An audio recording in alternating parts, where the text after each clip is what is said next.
Tomorrow I'll do it. Sounds familiar?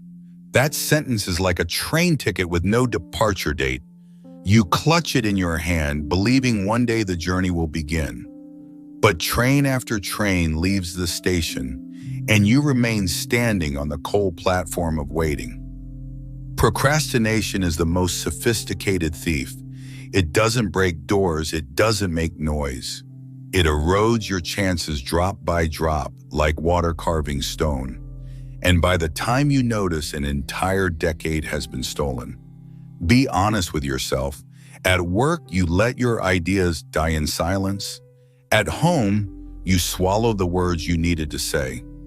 In society, you step aside and watch others walk through doors that should have been yours. Not because you're less capable, but because you never acted as the strongest person in your own life. The Stoics knew this truth. The perfect moment never comes. Fear never disappears. The world doesn't stop so you can get ready. What you need is one principle today to act as if you are already the best version of yourself. In this video, you'll walk through 7 parts. And in part 3, there is something special waiting for you. A turning point that could forever change how you see yourself. So here's the question. Will you keep waiting at the platform with a ticket to nowhere? Or will you step onto the train today and live as if no one is better than you? 1. Decide before the world decides. You've probably heard this voice before. Wait until the timing is right. It disguises itself as wisdom, but it's really hesitation wearing a suit. The truth? Each decision shaped destinies long before applause ever arrives. Every crown in history was worn first in the mind before it touched the head. That is the power of decision, not applause, not luck, not timing, decision. Think about the last time you stayed silent when you should have spoken. The meeting dragged on, the air so heavy you could hear the clock breathing. Your idea was burning inside you, but you let the silence harden. Then someone else cleared their throat, spoke the words you'd been holding, and the boss nodded as if the room had shifted in their favor. That nod should have been yours, but hesitation stole it. I once told myself, next time, I'll speak first. That next time came 2 weeks later. I stood up in the meeting, ready to own the room, only to realize my microphone was still muted on Zoom. Everyone just watched me mime like a nervous street performer. That's the price of waiting. When your moment finally arrives, it often arrives awkward. Or picture this. You stand at the entrance of a networking event, the carpet buzzing with voices. Just a few steps away is the person who could open a door for your career. 10 steps, that's all. You rehearse the words in your mind. Hi, I've admired your work for years. But your feet betray you. They freeze, rooted in invisible cement. And then, like smoke, the moment slips through your fingers. Here's the truth. Hesitation is not harmless. It is erosion. It's like standing in the ocean, waves washing away the sand beneath your feet. At first, you think you're safe, standing still. Then you realize you're sinking, inch by inch, until you vanish. Once you dare to speak, the world doesn't collapse. No lightning strikes. Often people lean in closer, grateful someone broke the silence. That relief, that lightness, it belongs to the one who decided. The Stoics warned us, do not wait for perfect conditions. One of them wrote, first say to yourself what you would be, then do what you have to do. The order is everything. Decide first, act next. Only then comes recognition. So here's what's your practice. Tomorrow, choose one moment where you will act first, before doubt has time to sit down. Speak your idea, make the call, shake the hand. Do not wait for confidence to arrive. Let decision drag confidence behind it. Because the world only respects those who respect their own choices. Decide like the best, and now ask yourself, what has hesitation already cost you? And how much longer are you willing to keep paying that price? Hesitation is the slowest form of suicide. 2. Confidence without arrogance. There's a difference between entering a room and needing everyone to notice you, and entering a room and everyone noticing anyway. That difference is confidence without arrogance. Picture a dinner with friends. One person dominates the table, voice rising above the clatter of cutlery. They're desperate to be heard, so every story grows louder, longer, more exaggerated. By dessert, nobody is listening, only waiting for their turn to escape. That's arrogance, volume without depth. Now think of someone else you've met. They walked in quietly, sat down, listened first.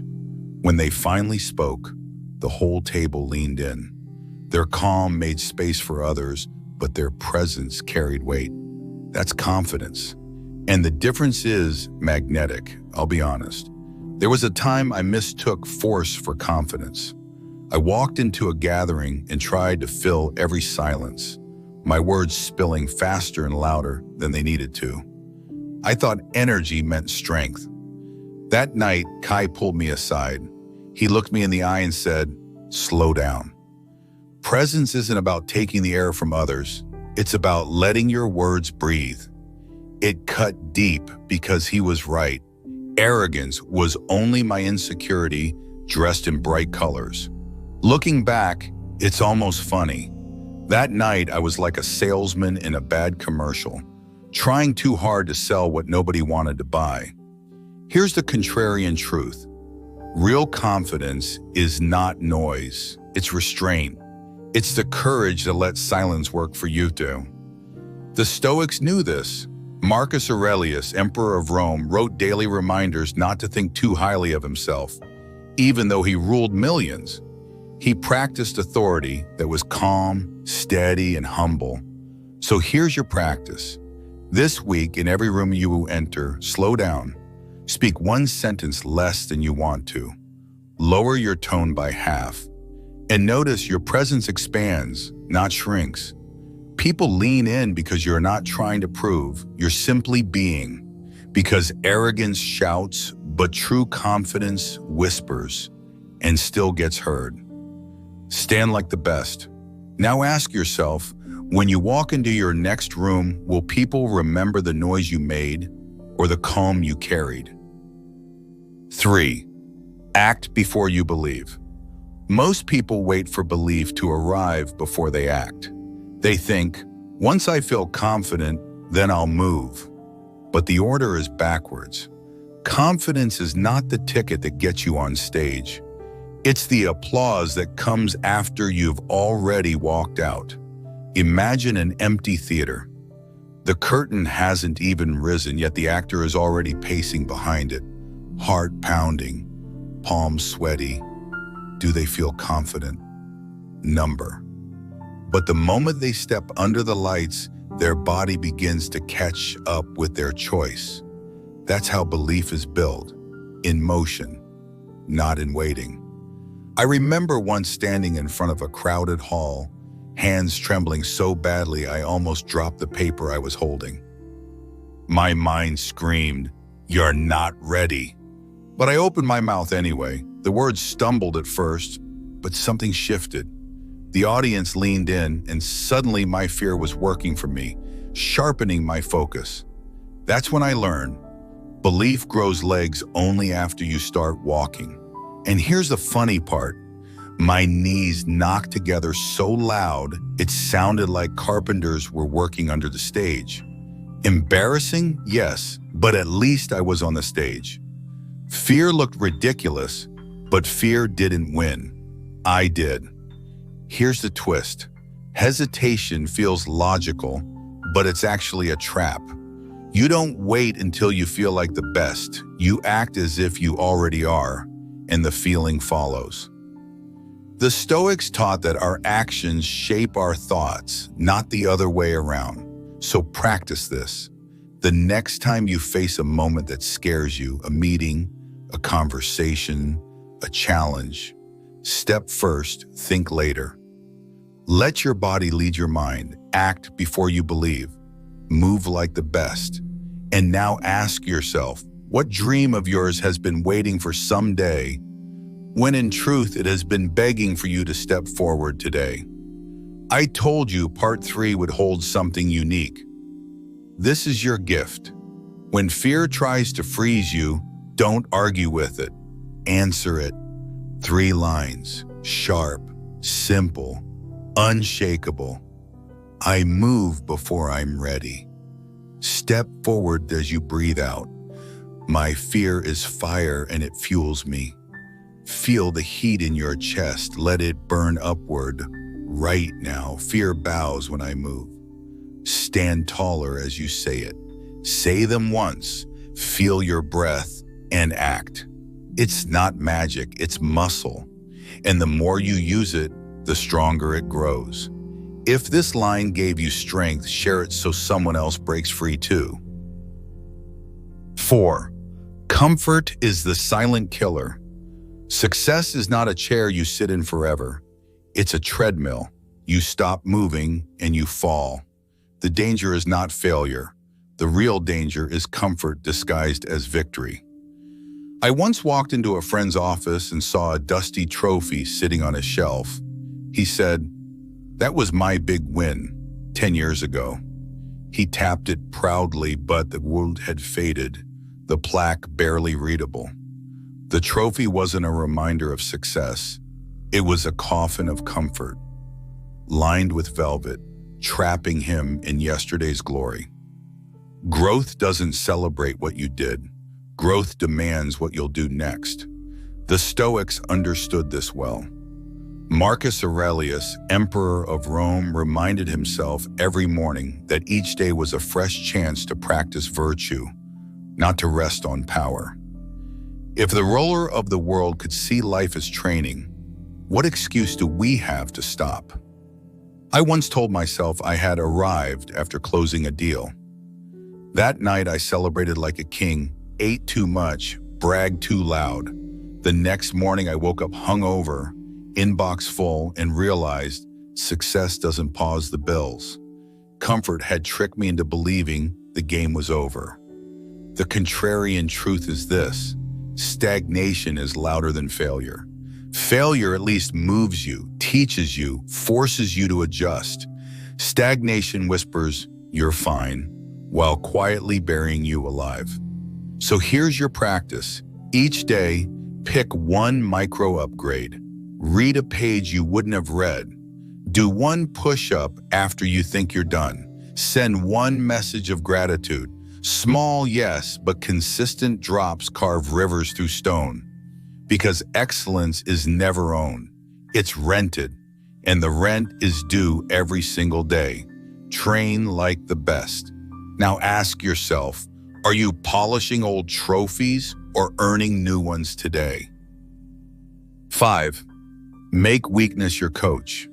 Strength is easy to admire. Weakness is harder because it reveals what we would rather hide. But here's the paradox. The parts of you that embarrass you the most can become the very places you grow the fastest. I remember one evening at home when my temper got the better of me. Words came out sharp, faster than I could pull them back. The room fell silent, heavy with regret.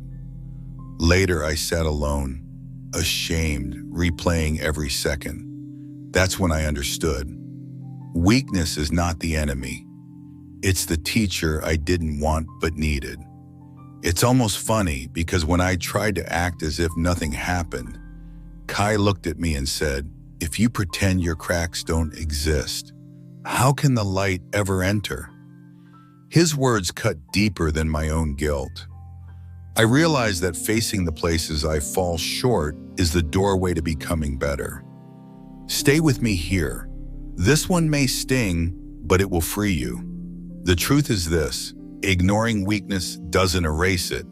It grows in the dark, twisting, demanding more of you later. But when you face it, name it, and train it, Weakness turns into discipline. Anger becomes patience. Fear becomes courage. Laziness becomes strategy. The Stoics reminded us, power is not in pretending to be flawless, but in mastering the places you stumble. Seneca wrote that setbacks are our greatest tutors. They reveal where we need to strengthen the muscle of virtue. So here's your practice. Tonight, write down one weakness you have been running from. Don't fight it, don't disguise it, just name it. Then ask, how can this become my training ground? The act of naming already begins the transformation, because real confidence doesn't come from hiding your flaws. It comes from training them until they serve you. Your flaws don't own you. You own them. And now ask yourself, what weakness in your life is waiting to stop being your shame and start being your coach? And once you've wrestled with your flaws, the next test is this: how your strength affects others. 6. Your light sets the room. You can spot real strength by what happens to the people around it. Some men grow taller only by making the others shrink. But the ones who truly carry power, they rise. And their rising creates space for everyone else to stand taller too. Think about the energy of a room. One person walks in restless and sharp, and suddenly everyone feels on edge. Another walks in steady and calm, and without saying a word, the whole room exhales. Presence multiplies. That is the ripple effect. I remember one afternoon in my neighborhood when the electricity cut out. People stood outside their houses, frustrated, complaining. Then, an old man brought out a small lamp and placed it in the middle of the street. Children gathered, neighbors drifted closer. One lamp didn't fix the blackout, but it shifted the atmosphere. Sometimes the smallest light is enough to gather people into courage again. I once thought leading others meant long speeches and big advice. But Kai laughed and said, leadership is simple. If you drink water calmly, others remember they are thirsty too. He was right. Influence is less about telling, more about showing. Here's the reversal. Life isn't a competition for respect. The more you give, the more you gain. The Stoics called it sympathia, the deep connection we all share. When you lift your standard, you invite others to lift theirs. So try this practice. This week, choose one space, home, work, or anywhere you gather. Before you speak, ask, what tone do I want this room to carry? Then act in a way that sets it, calm if it's case, warmth if it's cold, clarity if it's confused. Tell me in the comments, what energy do you want to bring into your next room? 7. Let failure feed you. Most people see failure as a gravestone. The Stoics saw it as raw material. Marcus Aurelius wrote, "What stands in the way becomes the way." The obstacle is not the end of the path, it is the path. Think about the last time something collapsed in your hands. The deal you thought was certain vanished overnight. The relationship you invested in cracked under pressure.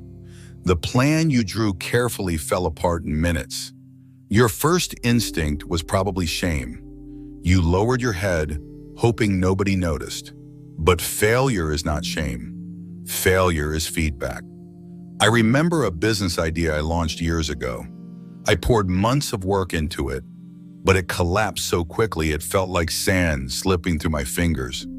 For a while, I walked around heavy with embarrassment. One evening, Kai told me, "You think this is the end, but this is the training you refused when things went easy."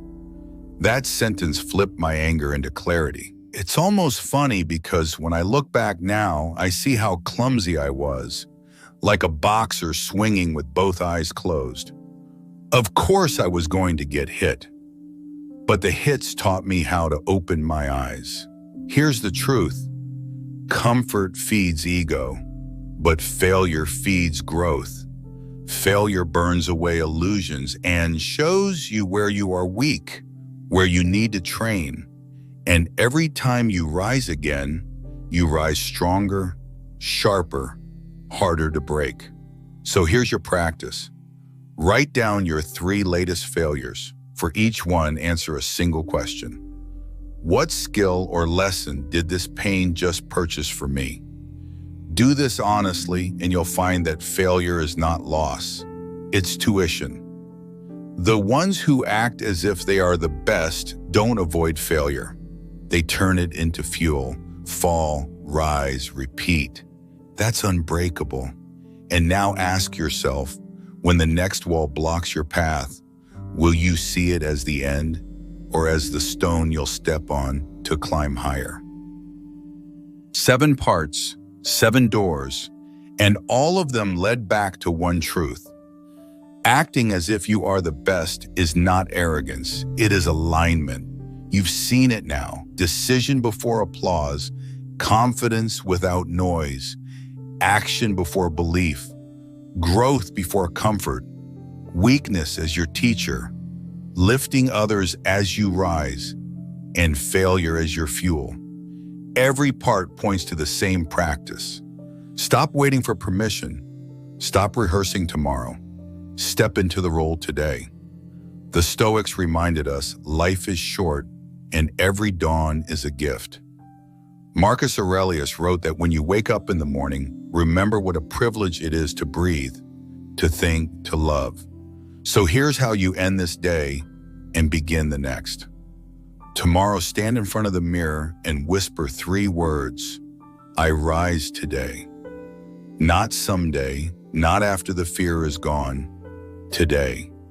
Say it, breathe it, and step into it.